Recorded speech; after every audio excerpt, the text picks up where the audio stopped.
Buenas tardes a todos. Tenemos entre nosotros a don Jorge Fernández Díaz, conocido porque fue ministro del Interior del Gobierno de España de 2011 a 2016, pero previamente, obviamente, nació en Valladolid, estudió Ingeniería Industrial, es inspector de Trabajo y Seguridad Social e ingeniero del Instituto Nacional de Seguridad e Higiene en el Trabajo.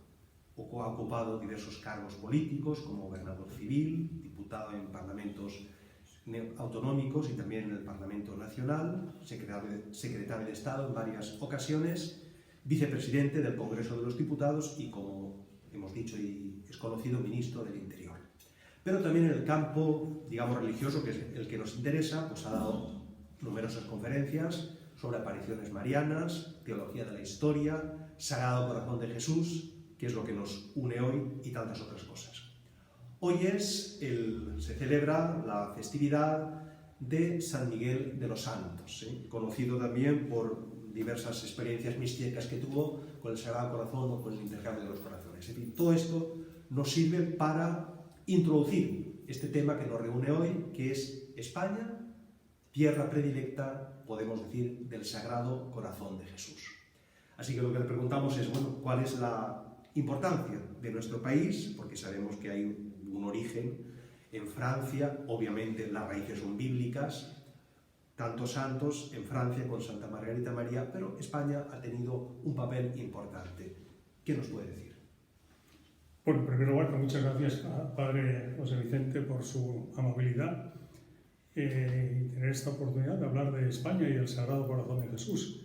Y como verdad dijo San Juan Pablo II cuando coincidió el atentado que sufrió con la fiesta de la Virgen de Fátima, 13 de mayo del año 81, dijo después, y lo dijo varias veces hasta su partida al cielo, ¿no?, que en los designios de la providencia no hay meras coincidencias. Y él interpretó que la coincidencia, ese atentado con la fiesta de la Virgen de Fátima, era para que, dicho por él, para que la Iglesia y el Papa miraran al mensaje de Fátima. Y es cuando hizo pues, la consagración al Inmaculado Corazón de María, de Rusia y tal, y vino la caída del muro de Berlín, la desaparición de la Unión Soviética, sin disparar un tiro, ahora que tenemos la guerra de Ucrania, ¿verdad?, entre la OTAN y la OTAN soviética, que era el Pacto de Varsovia, y el Corazón Inmaculado de María, pues el Corazón de la Inmaculada Concepción. ¿Y qué día cayó, pues como un castillo en naipes, la Unión Soviética, la gran superpotencia y tal?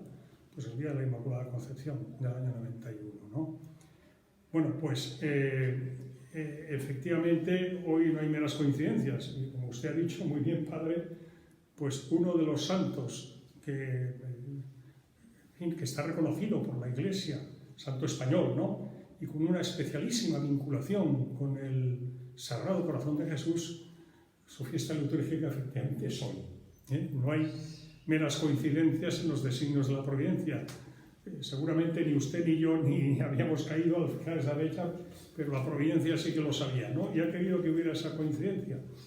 San Miguel de los Santos, un santo español, nació a finales del siglo XVI, en 1591, en la ciudad catalana de Vic, y es patrono de la ciudad de Vic, patrono de la ciudad de Vic. La catedral está dedicada a San Miguel de los Santos.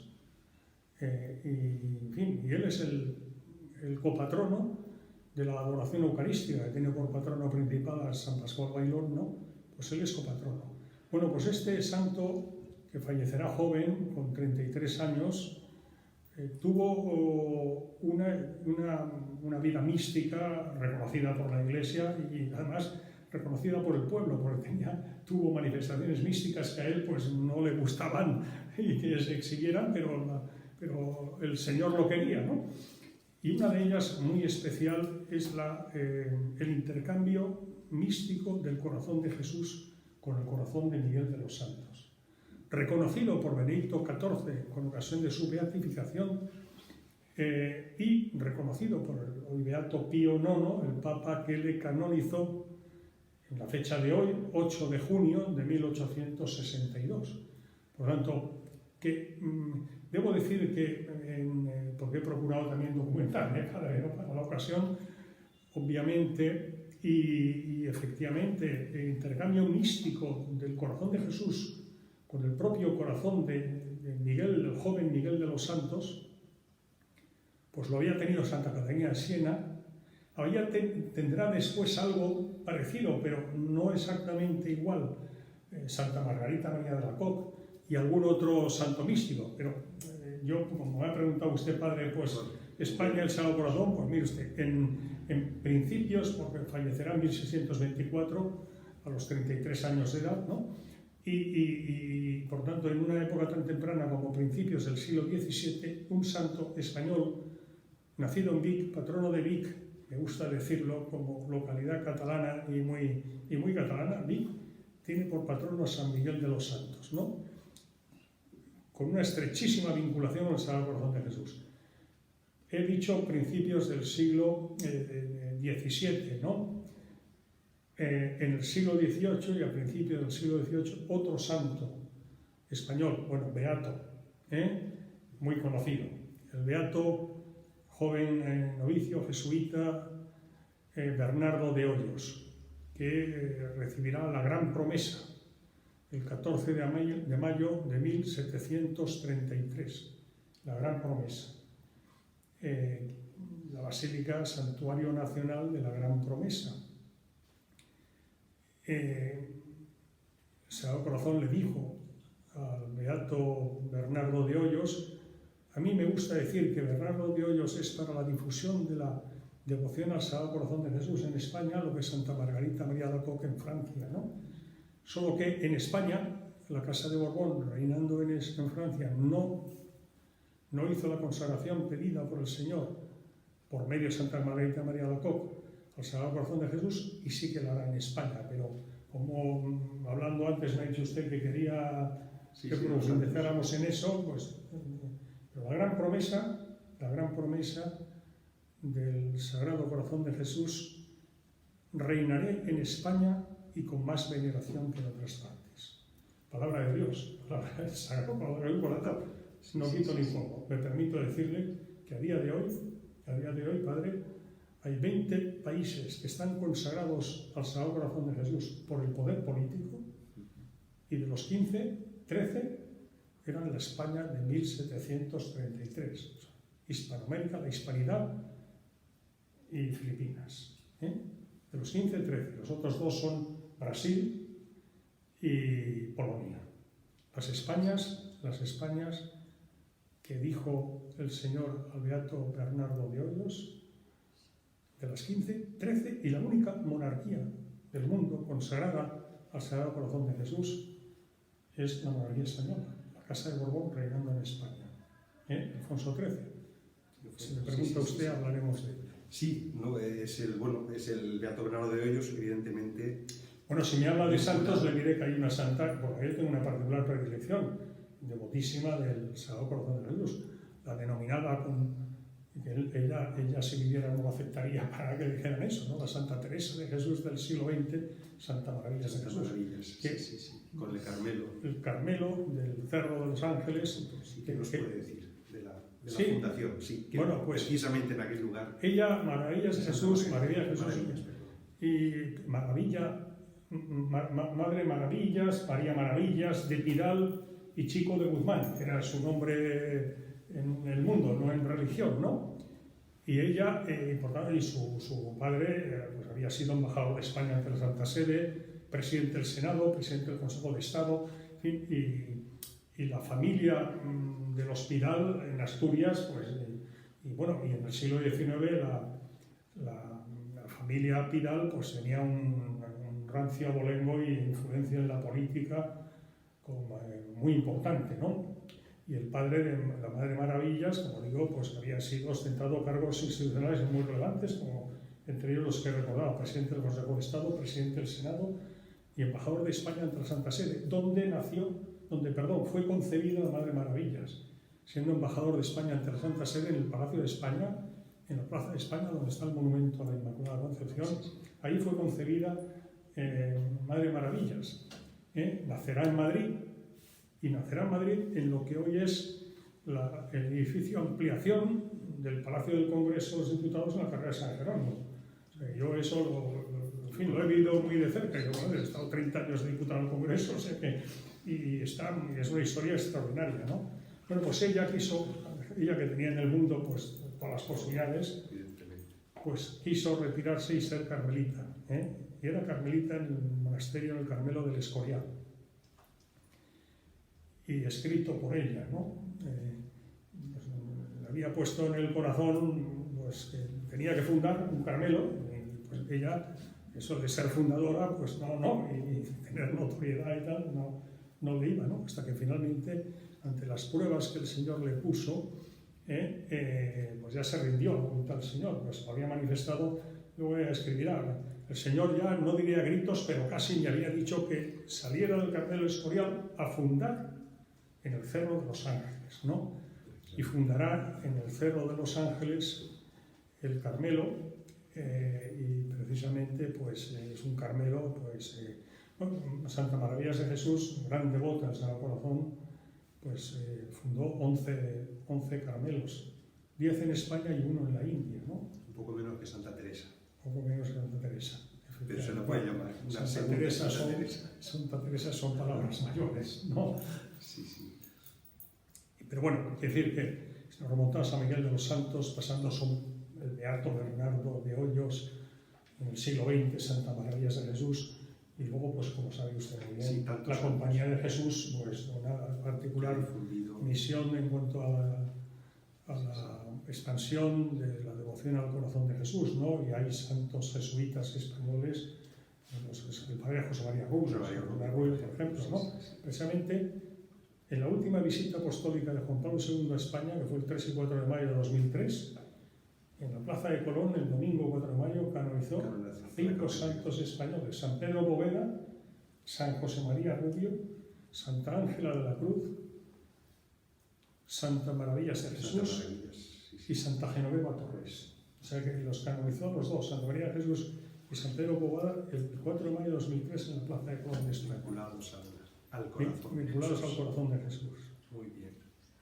Bien, hemos mencionado el Beato Bernardo de Hoyos, que bueno, ahí se puede ver también, ¿no?, la misión de España. Ha mencionado ya de los países consagrados al Sagrado Corazón de Jesús, una gran parte de ellos, consagrados por la autoridad política, una gran parte de ellos lo que entonces en España... Sí, todos los 15 que digo, padre, son consagrados por el poder político, o sea, los presidentes de la República, los jefes de Estado, los estados respectivos, en España el rey, era el jefe del Estado, el rey, Alfonso XIII. En 1919. La misión de España, porque tengo entendido, y así es, ¿no?, la promesa del Señor, del Sagrado Corazón, al Beato Bernardo, reinaré en España con más predilección que en otros lugares, ¿no?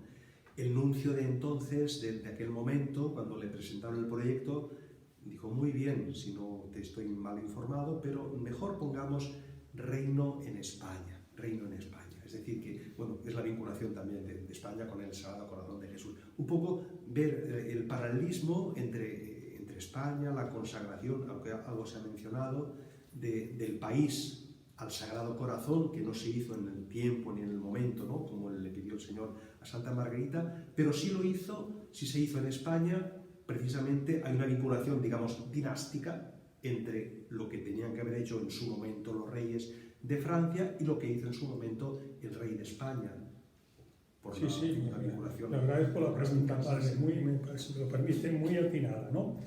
Porque efectivamente es que la vinculación del Sagrado Corazón de Jesús con la Casa de Borbón, yo como decía aquel, pregúnteselo usted al Señor, porque lo que es evidente es que ha sido así. ¿Por qué lo ha querido así? Dice, a un amigo mío le gusta decir, mira, al Señor se le puede pedir de todo, menos una cosa: explicaciones, ¿no? O sea, que si lo ha hecho, ¿por qué lo ha querido? Es decir, punto, ¿no? Hombre, preguntarle en plan humilde: Señor, no entiendo nada, está bien, pero oye, ¿por qué has hecho esto? Pues mire usted, explicaciones justas, ¿no? Bueno, es bueno para conocer la intervención del Sagrado Corazón de Jesús en la historia de la humanidad, por supuesto la historia de la Iglesia, ¿no?, pero por medio de la Iglesia en la humanidad, es muy importante como usted bien ha dicho, ya en el Antiguo Testamento y demás, ¿no? Pero ya en la última cena, el Jueves Santo, ¿no? Pues hay un episodio que todos conocemos, que es cuando se narra que San Juan, el predilecto querido del Señor, ¿no? Pues acostó su cabeza en su pecho. Bueno, Santa Brígida es una mística benedictina, alemana, de finales del siglo XIII. De hecho, falleció en 1301, muy joven también.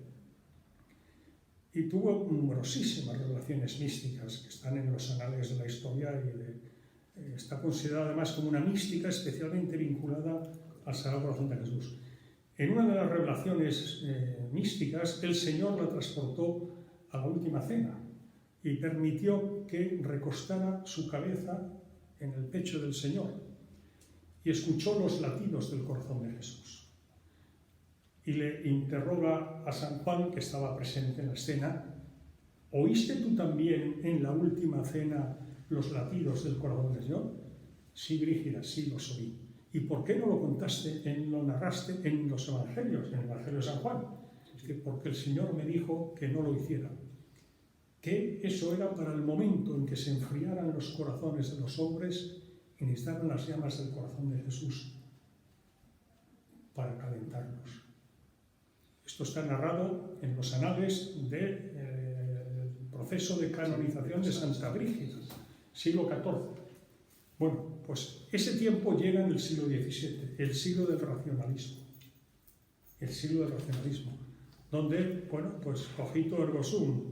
Y oiga, lo sobrenatural, obviamente, lo sobrenatural, que si no está la razón iluminada por la fe, pues oiga, mire usted, a mí eso de lo sobrenatural, se enfrían los corazones, es la época de la herejía del jansenismo, y bueno, el Señor debió considerar que ese tiempo que le había dicho San Juan a Santa Brígida, que le había comunicado eso, parece que llega al siglo XVII. En el siglo XVII, a finales del siglo XVII, se producen las revelaciones del Sagrado Corazón de Jesús a la hoy Santa Margarita María de Alacoque, en Paray-le-Monial, en el sureste, en la Borgoña francesa, el sureste de París, ¿no? Por supuesto, ¿cuándo empiezan las revelaciones? Pues el 27 de diciembre. ¿Por qué? Porque es la fiesta de San Juan Evangelista, o sea que no hay nada casual en los designios de la providencia, ¿no? El 27 de diciembre de 1673 comienzan las revelaciones del Sagrado Corazón de Jesús a una joven salesa, de 24 años, Santa Margarita, hoy Santa Margarita María de Alacoque, gran apóstol del Corazón de Jesús, como sabemos, ¿no? Tuvo varias revelaciones y le transmitirá la devoción de los 9 primeros viernes de mes, en fechas del 27 de junio y de otros años, pero hay una muy importante, prácticamente la última, que yo conozca es la última. Sí, la gran revelación última. Que fue la del 17 de junio de 1689. 17 de junio de 1689. Es historia de Francia y está escrito por Santa Margarita María de Alacoque. Ese día le pide a Santa Margarita María de Alacoque que traslade al rey de Francia, que era Luis XIV, el rey Sol, que se consagrara a él y su familia a su Sagrado Corazón, prometiendo bendecirle en sus empresas, me refiero políticas y tal, ¿no? Esto da para mucho, para mucho, porque incluso hay comunicaciones místicas de Santa Margarita María con el Sagrado Corazón, que le pide que cómo ella va a hacer llegar al rey, el rey Sol, Luis XIV, tal, y que por qué, tal, y en una de ellas le dirá que porque de la misma forma que el rey Luis XIV nació a esta vida por una gracia de Dios niño, el Padre Celestial quiere que en los palacios reine el Sagrado Corazón de Jesús, de alguna manera, hablando a lo humano, si me lo permite, Padre, para reparar las ofensas al Señor en el palacio de Herodes, de Pilatos y tal y de los reyes de la posteridad, ¿no? Y me permite decir una cosa, ahora vuelvo a tal. Luis XIV, su padre Luis XIII y su madre, la reina Ana de Austria, llevaban 22 años de matrimonio sin descendencia. Y, bueno, pues lo previsible es que muriera sin descendencia, y lo previsible, cantado, es que hubiera guerras civiles en Francia, porque ya había los partidos dinásticos, uno con el hermano del rey, el otro con el primo, el otro, en fin, estaba. Entonces, Luis XIII, en 1637, pide a la Iglesia en Francia rogativas públicas para pedir un descendiente. Es historia de Francia. Y en esas mismas fechas, un monje agustino francés del convento de Notre-Dame de Victoire, Nuestra Señora de las Victorias de París, tiene revelaciones del Sagrado Corazón de Jesús, que le dice que celebre 3 novenarios de misas, le dice que además ponga especialmente también la intercesión de Nuestra Señora de las Gracias, de las Victorias, tal, 3 novenarios de misas en el monasterio de la Provenza francesa que hay en recuerdo de la aparición en el siglo XVI en Cotignac de San José.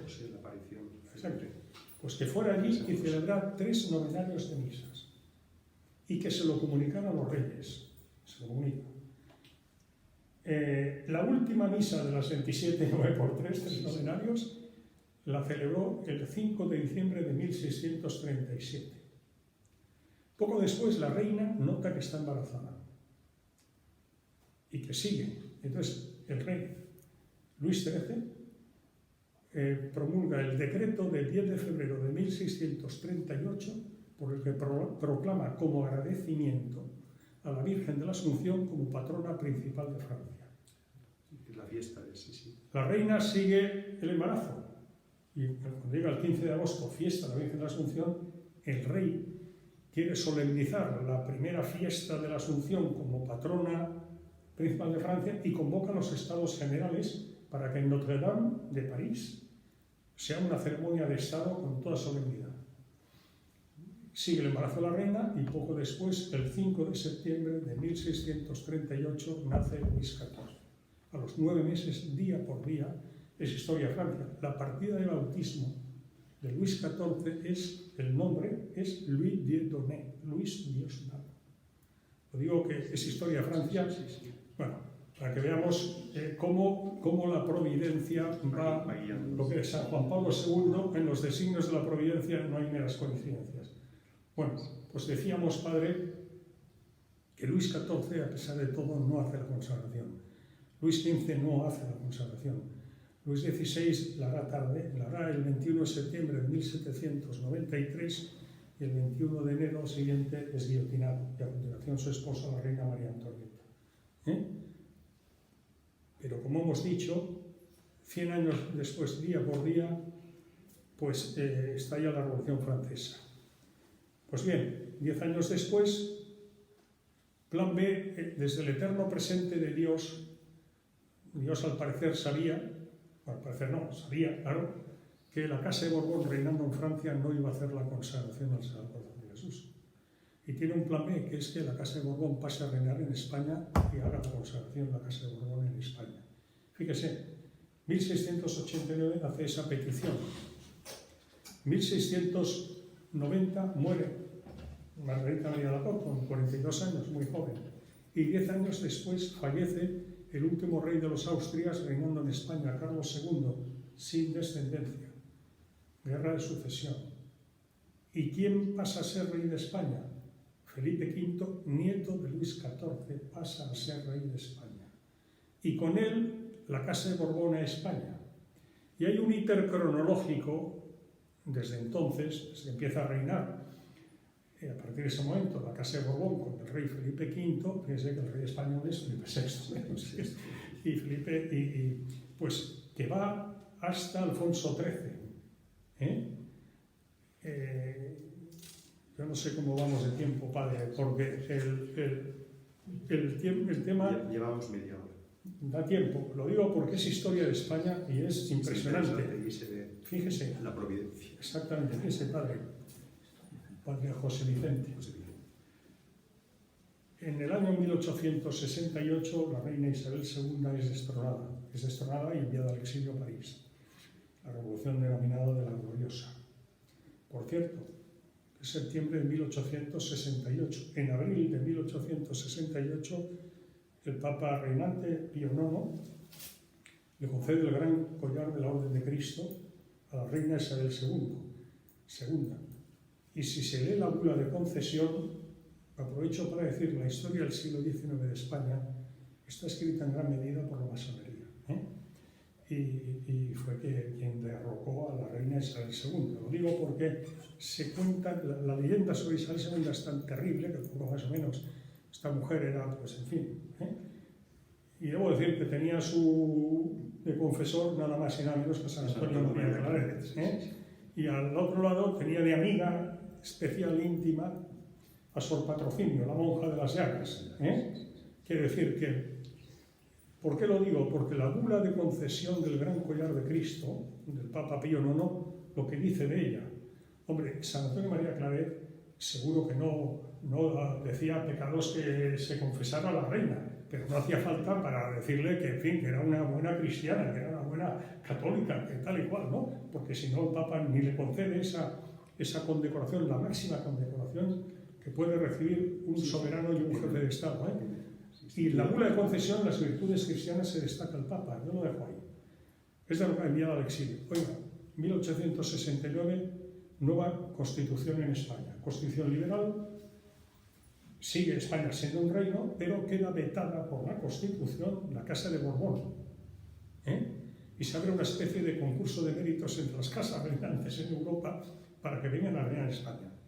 1870, el general Prim, que era el ministro de la Guerra y presidente del Consejo de Ministros, se decide por la Casa de Saboya italiana y por el hijo primogénito del rey Víctor Manuel II de Saboya. ¿Por qué la Casa de Saboya?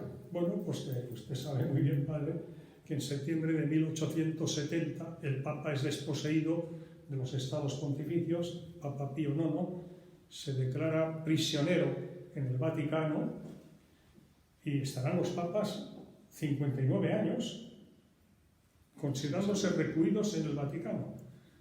Hasta 1929, los acuerdos lateranenses, nace el Estado de la Ciudad del Vaticano.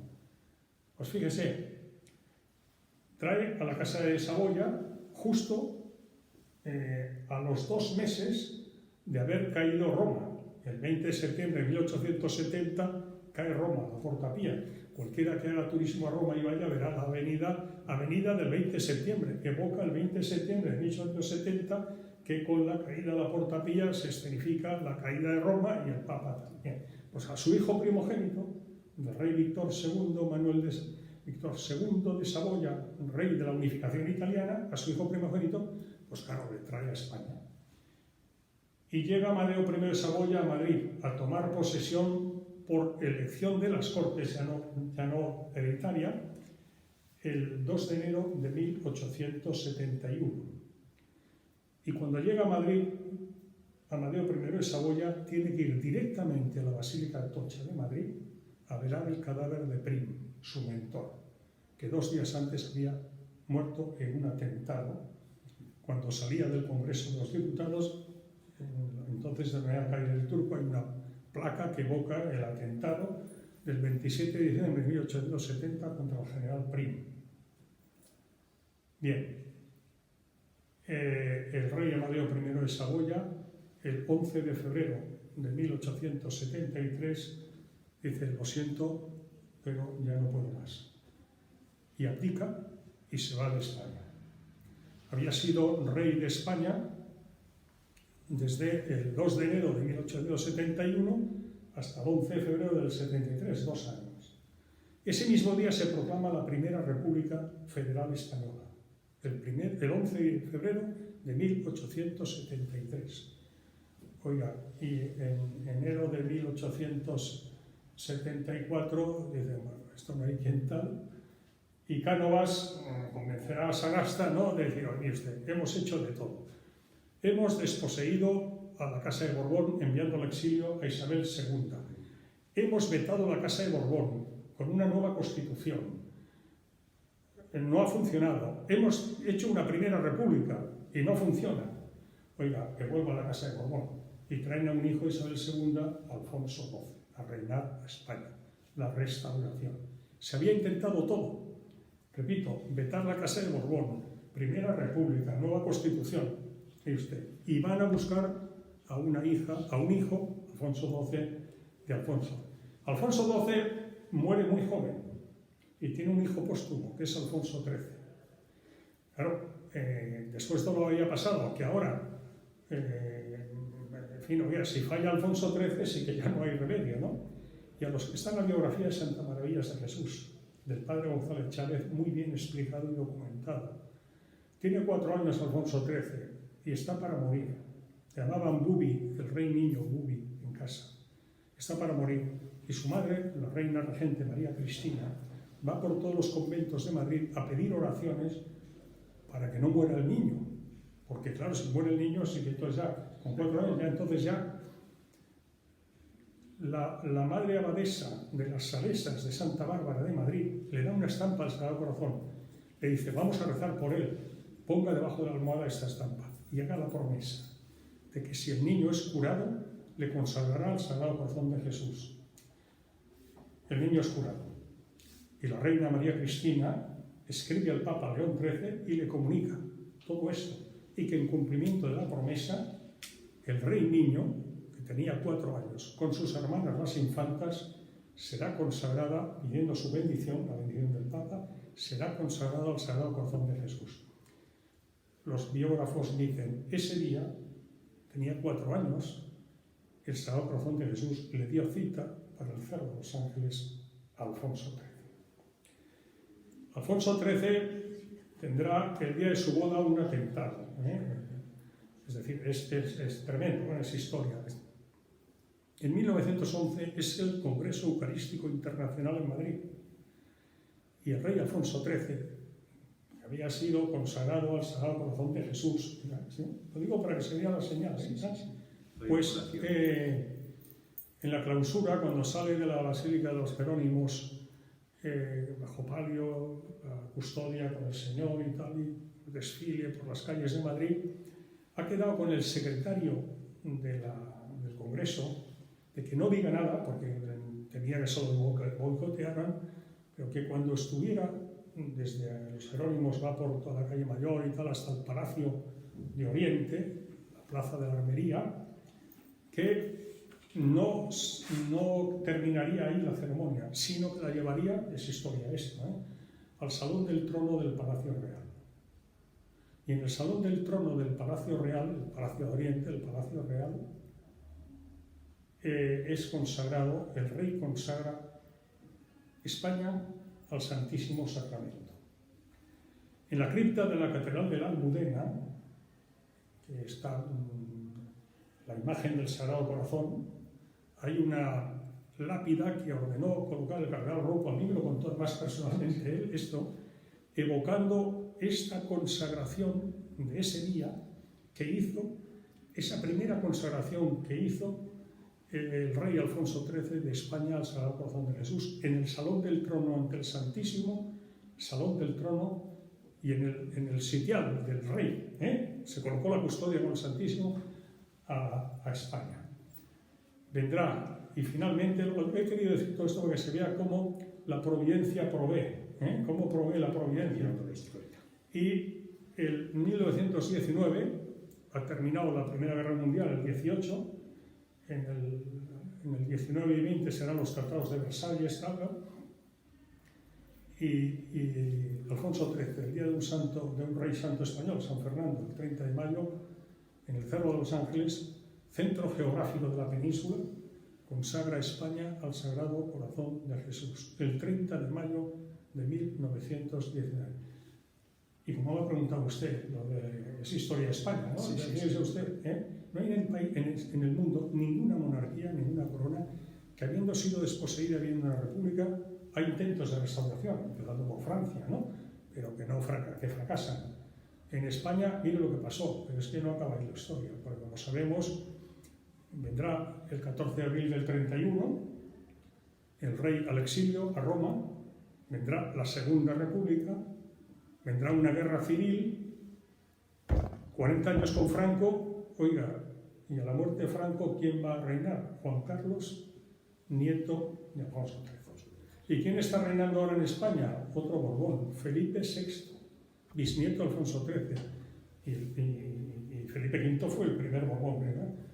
Bueno, quien quiera entender, que entienda. No hay en ningún país del mundo, en ninguna monarquía del mundo, que haya pasado nada parecido a eso remotamente, ni remotamente.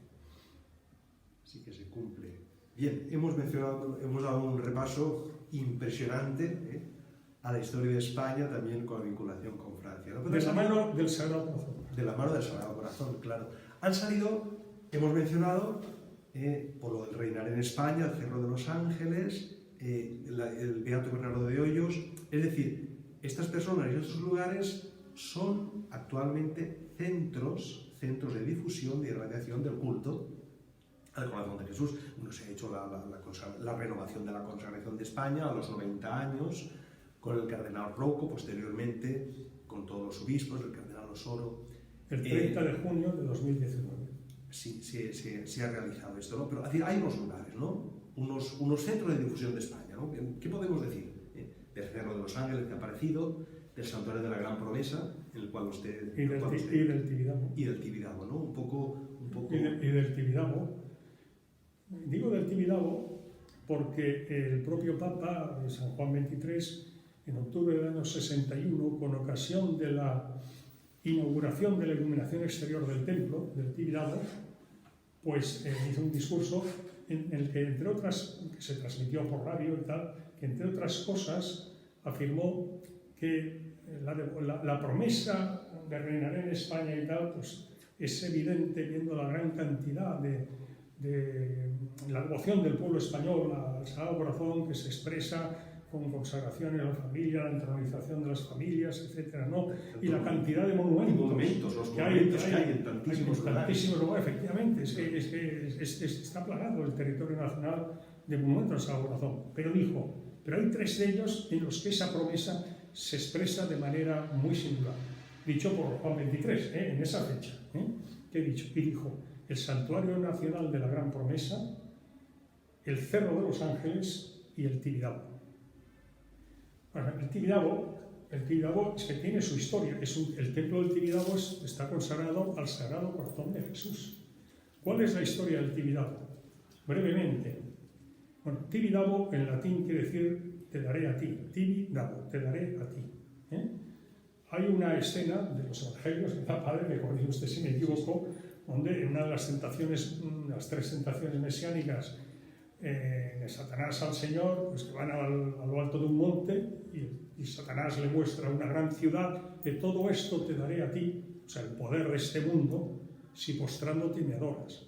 Y que el Señor, apártate, Satanás, solo a Dios adorarás. Bueno, eso es evangelio, en latín es Tibidabo, todo esto te daré a ti. Los monjes jerónimos misionaron en Barcelona, una cosa muy frecuente en aquellos tiempos, como sabe usted mejor que yo, ¿no? Misiones populares. Y estuvieron de misiones populares en Barcelona. Y en el marco de esas misiones populares, pues pusieron nombres, promovieron que se pusieran nombres a diversas vías barcelonesas, el Monte Carmelo, el Paseo del Valle de Hebrón, y subieron al Tibidabo. Y precisamente, al contemplar desde la cumbre del Tibidabo, la ciudad de Barcelona, pues dijeron, todo esto está documentado, dijeron que si no había sido ahí esa tentación mesiánica al Señor, había sido en un lugar como ese. Y propusieron, y así fue, el nombre de Tibidabo, te daré a ti, del monte Tibidabo.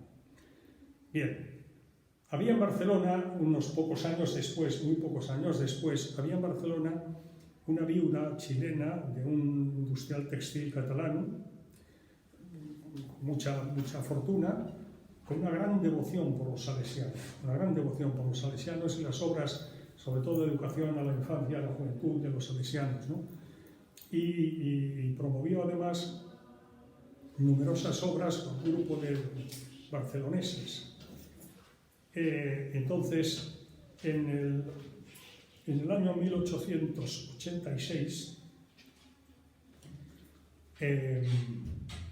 San Juan Bosco, fundador de los salesianos, viene a Barcelona en tren desde Turín en abril de 1886. Esa es historia del Tibidabo e historia de los salesianos, ¿no? Viene a Barcelona para recibir personalmente las grandes donaciones que hizo Dorotea de Chopitea con ese grupo, ¿no? Diría que Barcelona, yo que vivo en Barcelona, ¿no? Pues tal, por ejemplo, pero no es solo eso, ¿no? El paseo que se llama San Juan Bosco, la zona de Sarriá, desde la Vía Nacional Mitre hasta, en fin, el paseo San Juan Bosco, que primero la denominación del paseo, pero además tiene el colegio salesiano, antes era de chicas, 3 hermanas mías estudiaron allí, ahora es mixto, de Santa Dorotea. Dorotea Chopitea no es santa todavía, tiene abierto, incoado su proceso, pero no es santa. Pero se opone Santa Dorotea. Después están las escuelas profesionales salesianas. Está la parroquia de Barcelona de María Auxiliadora, la patrona de los salesianos, ¿no? Y en aquella época, la cumbre del Tibidabo se quería erigir un casino. Entonces esa idea de Dorotea Chopitea y esos burgueses catalanes no les gustaba, barceloneses, no les gustaba que Barcelona, la ciudad de Barcelona, estuviera presidida por un casino. Y compraron la cumbre del Tibidabo.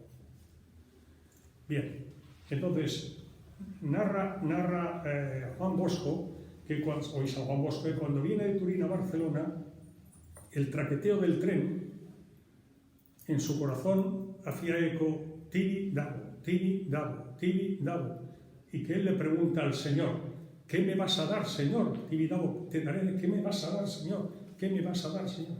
Bueno, San Juan Bosco está un mes en Barcelona y ya cuando va a partir de regreso a Turín, celebra misa, una misa solemne en la Basílica de la Merced de Barcelona. Y ese día hay una placa en la Basílica de la Merced de Barcelona, mirando de frente al presbiterio a la izquierda, y en la cripta del Tibidabo también, que evoca este hecho. El 5 de mayo de 1876 está escrita en latín. Pues cuando después de la misa, y que era una misa de acción de gracias por todas las obras que se iban a desarrollar gracias a esas generosísimas donaciones que le habían hecho los salesianos, y para poner en manos de la Virgen de la Merced todas esas iniciativas apostólicas en Barcelona, patrona, la Virgen de la Merced, patrona de Barcelona, ¿no? Y entonces esta escena se narra en esas 2 lápidas, la de la Merced y la del Tibidabo. Y en el Tibidabo, en la cripta, hay una pintura preciosa, muy grande, ¿no?, que evoca esa escena. Y se ve a un clérigo que está sentado en un sitial, tiene el escudo mercedario encima para que se identifique bien, y se ven a un grupo de 5 o 6 varones que van vestidos con levita, que están haciendo una genuflexión, y todos ellos llevan un pergamino en la mano derecha, que se ve claro que está bien para entregárselo a él. Ese pergamino evocaba la escritura de propiedad de la cumbre del Tibidabo. Y cuando se lo entregan y le dicen que le hacen entrega de la cumbre del Tibidabo, es historia, ¿eh? San Juan Bosco se levanta y dice: esto es lo que me ibas a dar, Señor, esto es lo que me ibas a dar. Aplazó un par de días su retorno a Turín, al día siguiente subió al Tibidabo y dijo: aquí se construirá un templo dedicado al Sagrado Corazón de Jesús, que bendecirá a Barcelona y dará mucha gloria a Dios. Es la historia del Sagrado Corazón de Jesús, del templo del Tibidabo. ¿Está claro? Eso es historia absoluta. Es historia de Barcelona, historia del Tibidabo e historia de los salesianos, que son evidentemente los que gestionan obviamente el templo del Tibidabo. O sea que lo que dijo el Papa Juan XXIII, pues efectivamente, el templo del Sagrado Corazón de Jesús. ¿Por qué le puso San Juan Bosco? Porque como usted sabe muy bien, porque lo comentábamos antes, ¿verdad?, fuera de cámara, pues el Papa León XIII le había pedido a San Juan Bosco que promoviera la construcción de un templo que entonces lo habían terminado y que gestionan en Roma los salesianos, ¿no? Y por tanto él tenía la devoción corazonista muy intensa, ¿no? Entonces por eso cuando llega a Barcelona y pasa esto, entonces tienes el Santuario Nacional de la Gran Promesa de Beato Bernardo de Hoyos, 1733, en Valladolid. El Cerro de los Ángeles, España, centro geográfico de la península, la consagración de España al Sagrado Corazón de Jesús, y el Tibidabo, con esta historia tan singular de un santo tan grande como San Juan Bosco, que en palabras de Juan XXIII, reflejan de una manera muy clara esa especial predilección del reinado del Señor en España y en el corazón de los españoles. Y en el mundo, repito, 15 países están consagrados a fecha de hoy al Sagrado Corazón de Jesús por el poder político. De los 15, 13 eran las Españas de la Gran Promesa. Que se cumple O sea que la historia... la promesa del Sagrado Corazón al Beato Bernardo de Hoyos. Impresionante, impresionante todo esto. Y la verdad es que en la historia, ¿no? lo que ha ocurrido con las diversas relaciones, ¿no? de unas cosas y otras. Y además de todo esto, que no es poco y que es impresionante ver la acción del Señor, hay un renacer, un revivir, también manifestado quizás sobre todo bueno, primero cuando se preparó el 90 aniversario de la consagración de España al corazón de Jesús, lo que hubo ahí, y luego con el centenario, ¿no? En la actualidad se sigue dando, ¿no? Porque hay consagraciones personales, consagraciones también de familias, de parroquias también, de diversas entidades. Entronizaciones familiares. Un poco esto, la experiencia suya, ¿no? ¿Cómo se está viviendo y cómo se está manifestando? Cantidad de personas, todavía hay, se ven puertas de domicilios, ¿no? Con la imagen del Sagrado Corazón de Jesús, ¿verdad? Bueno, ¿cómo se ve y cómo se vive? Vamos a ver, que estamos viviendo un tiempo de descristianización, de secularización, de apostasía, pues es una evidencia. Yo quiero recordar que Juan Pablo II, en la exhortación post-sinodal Eclesia en Europa, o sea, para la preparación del jubileo del año 2000, entre otras cosas, Juan Pablo II recordará que hizo 5 grandes sínodos continentales, los 5 continentes, Europa, Asia, América, Australia y tal, ¿no? Los 5. En el sínodo, bueno, como saben, las conclusiones del sínodo, lo digo porque como está tan de moda los sínodos, ¿verdad? Los sínodos, sus conclusiones, bueno, es evidente que no pueden ir contra la doctrina de la fe, pero es que hasta que el Papa no los asume como buena conclusión, no son válidos, ¿no? Y entonces lo hace mediante lo que se llaman exhortaciones post-sinodales, ¿no? Bueno, el sínodo de Europa, el año 99, la exhortación post-sinodal la aprobó Juan Pablo II en el año 2003, ¿no? Y ahí dice él, no, yo que no soy nadie, el Papa Juan Pablo II dice, habla de la apostasía silenciosa que recorre Europa. 2003. Como conclusión del Sínodo de Europa. Año 2003, Juan Pablo II. San Juan Pablo II. Bueno, que estamos viviendo en Europa una apostasía ya no silenciosa, sino pública, me parece que es una evidencia. Hombre, España es Europa, ¿no? Y España no es una excepción a esa apostasía general. Pero yo me atrevo a decir que España no está viviendo con tanta intensidad, aunque a nosotros nos parezca mucha, ¿no? Con tanta intensidad como otros países de Europa, y yo creo, me atrevo a decir que es, hombre, pues porque España ha tenido una misión providencial en la historia de la Iglesia, ¿no? Me parece que es evidente.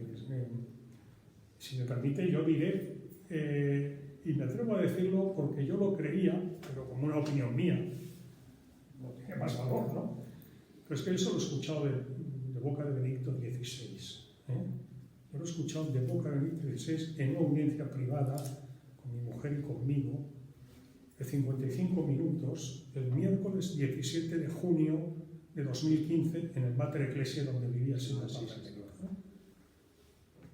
Y por tanto, yo me acuerdo que estábamos, yo estaba sentado a su derecha, y bueno, en un momento determinado, pues recordando las visitas apostólicas suyas como Papa a España, el Encuentro Mundial de Familias de julio de 2006, aquí en Valencia.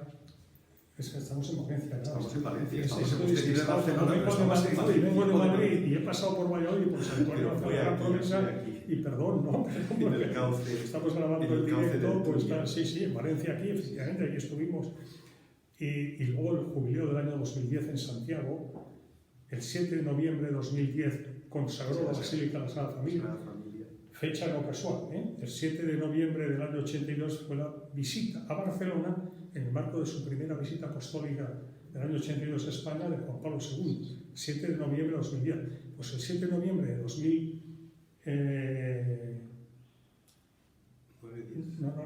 7 de noviembre del 82, la visita de Juan Pablo II en el marco de su visita apostólica, la primera a España, fueron de 9 días. Y el 7 de noviembre de 2010, Benedicto XVI, después de estar en Santiago, vino a Barcelona y consagró la Basílica de la Sagrada Familia. Luego la JMJ de agosto de 2011 en Madrid. Todo esto lo fuimos recordando. Por cierto, que en un momento determinado le dije: Santidad, ¿recuerdas, Santidad, la emoción cuando la custodia de arte salió de Italia, y aquel viento y aquella tal que se...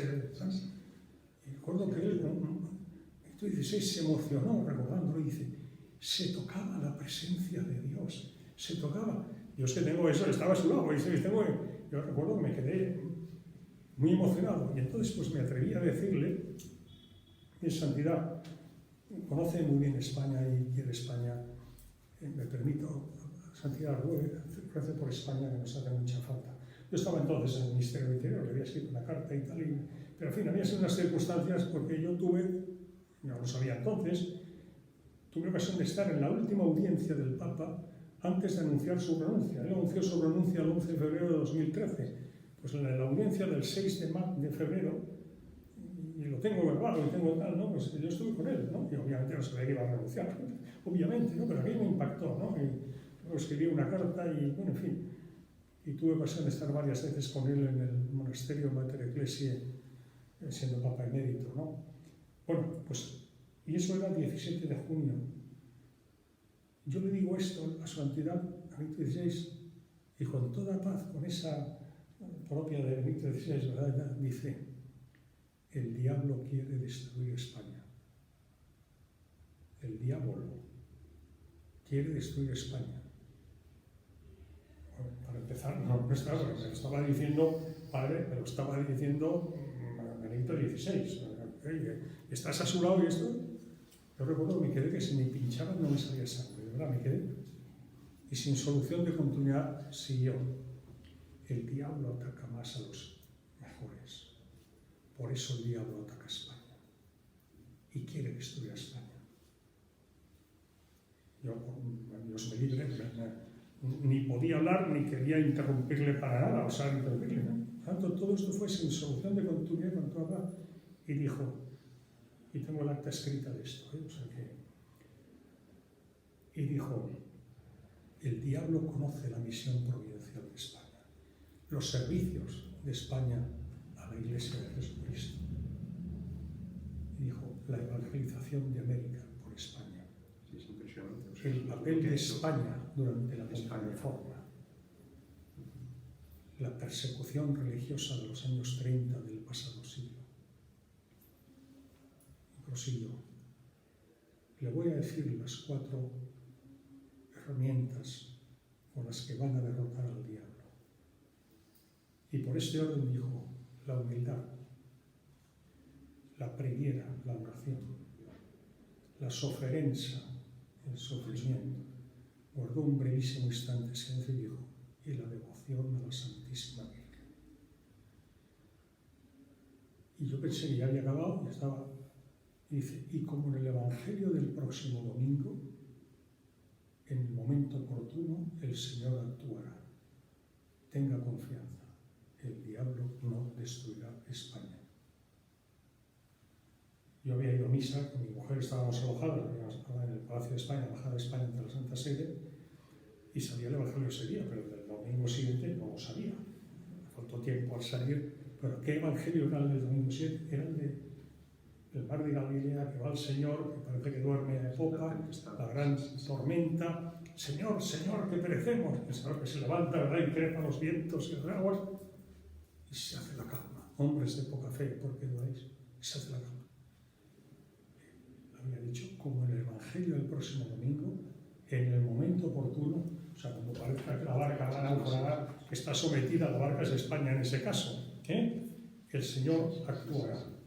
Mire, había un monseñor de la Curia, que es diplomático vaticano, muy amigo y que había sido un estrecho colaborador del Papa, y estaba presente por si había algún problema de la traducción, pero el Espíritu Santo trabajó muy bien, porque yo que no sé el italiano, y el Papa que sabe más español mejor que yo, desde luego italiano, no hubo ningún problema. Lo digo ¿por qué? Porque él, diplomático vaticano y estrecho colaborador de Benedicto XVI durante su pontificado, nada más salir, estaba lívido de emoción. Que lo estuviera yo, pero él, acostumbrado a estar acá, Jorge Hassum, el Espíritu Santo ha profetizado por boca de Benedicto. El Espíritu Santo ha profetizado por boca de Benedicto. Habíamos salido a comer y fuimos a comer. Por favor, vamos primero a mi oficina a levantar acta de esto que un día tiene que conocerse. Fuimos, había conciliación en su oficina, sentado en el escritorio. Hassum es mi mujer, ¿no? Jorge Hassum, a ver, ha hecho folio y medio de su puño y letra con la pluma, esa acta la tengo yo, donde recoge exactamente lo que acabo de decir. Yo ni quito ni pongo rey, pero digo, lo que dijo Benedicto XVI es pura teología de la historia, es decir, la misión de España, el 2 de enero del año 40, la Virgen del Pilar se aparece al apóstol Santiago, a la Hispania romana, 2 de enero del año 40. Fíjese si era importante la evangelización de España. La Hispania romana del año 40 envía al apóstol Santiago. Y la Virgen, para fortalecerle en su misión evangelizadora, se desplaza allí, 2 de enero del año 40. Así se cantaba a los 3 discípulos predilectos del Señor, Pedro, Santiago y Juan, cuando el Señor partió a los cielos, les encargó lo que más quería. A Juan le encargó el cuidado de su madre, a Pedro la iglesia y a Santiago España. No, cuidado, pero es que es cierto. El 2 de enero del año 40, el 2 de enero de 1493, 2 de enero, termina la reconquista de 8 siglos. Oiga, y a los 10 meses, el 12 de octubre, Virgen del Pilar, 2 de enero del año 40, 2 de 90, fiesta de la Virgen del Pilar, empieza la evangelización de América. Si es que es historia, si es teología de la historia, de la mano de la Virgen y del Sagrado Corazón de Jesús. Bueno, y dicho todo esto, pues, en fin, la apostasía, evidentemente, España no somos inmunes. España está siendo muy atacada por el demonio porque sabe perfectamente la misión de España, digo, palabras de Benedicto XVI, y la historia lo confirma, lo corrobora, ¿no? Pero, en fin, tenemos la protección del Sagrado Corazón de Jesús y del Inmaculado Corazón de María. Recuerda que cuando España se despidió, Juan Pablo II se despidió de España ese día 4 de mayo de 2003, pues España, tierra de María, tierra de María. España es tierra de María, España es tierra del Corazón de Jesús, y por tanto nosotros somos lo que somos, pero el Sagrado Corazón de Jesús y el Inmaculado Corazón de su Madre, pues, nos protegen. Bueno, pues impresionante todo esto. Yo, sobre todo, simplemente quería recordar lo que usted ha dicho, que yo desconocía, estas palabras del Papa Benedicto, tan recordado, tan querido por todos nosotros, de la humildad, de la oración, del sufrimiento, de la devoción a la Virgen, y todo ello enmarcado en este Evangelio, que al final es la confianza, el Sagrado Corazón de Jesús, lo hemos confiado, que más queremos, ¿no? Es decir, que ante esta apostasía... Fíjese, padre, perdone, que el Papa no dijo las armas para derrotar al diablo, armas militares, ahora que en Ucrania tenemos todo lo que tenemos. No, es una guerra espiritual. La guerra espiritual, y las armas son espirituales. La humildad no es una arma militar, es una arma espiritual. La oración, el sufrimiento, la devoción a la Santísima Virgen. Esto no lo dijo el Papa, pero es una deducción larga. Bueno, el Papa lo dijo, lo que yo humildemente está transcrito, dijo, pero es evidente que es una guerra espiritual en la que estamos inmersos. Y las armas son armas espirituales.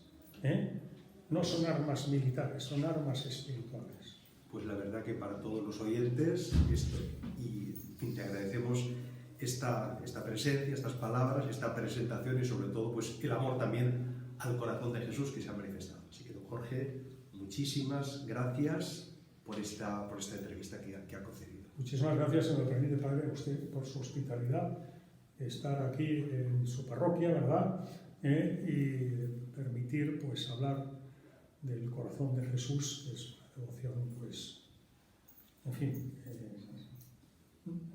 no hay palabras para decir los dos corazones de Jesús y de su Madre. Es el amor del Señor manifestado. Así es, y que España estamos en eso. Muy bien, pues muchísimas gracias. A usted.